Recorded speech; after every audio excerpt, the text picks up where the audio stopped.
CNBC-TV18 Weekender.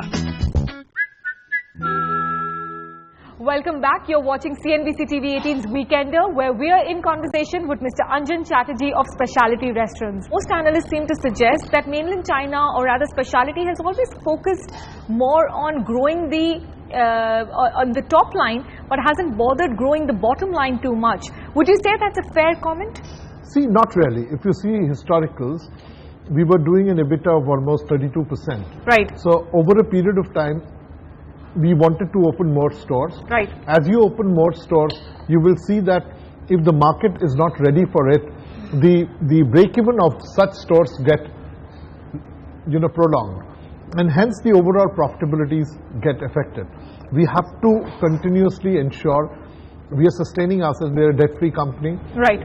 We still have around 70 crores odd on our books. So we are wanting to re-innovate ourselves and also ensure that one day or the other, once the scale hits at a point of time, these restaurants will become profitable and then the whole game will change.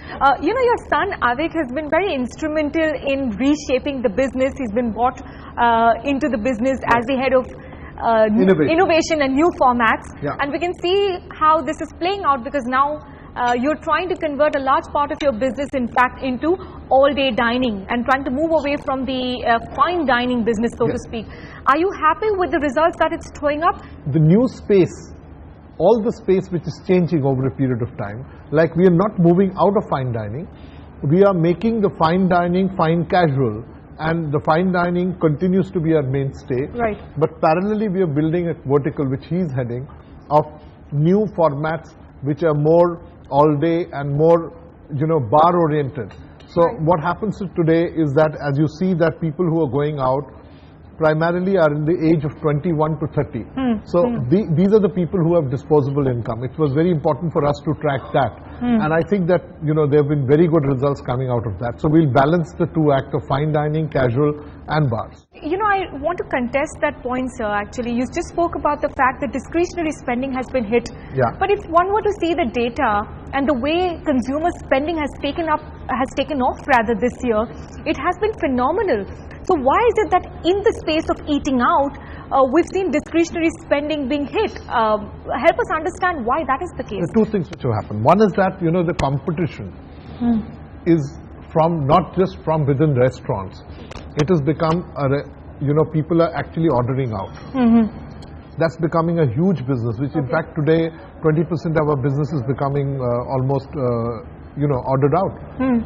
Takeaways.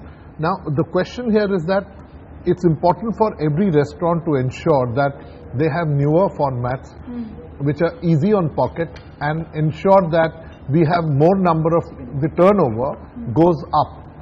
So this whole challenge, for a large company which has been on fine dining, to take that particular step and change everything all over again is a bit of a difficulty.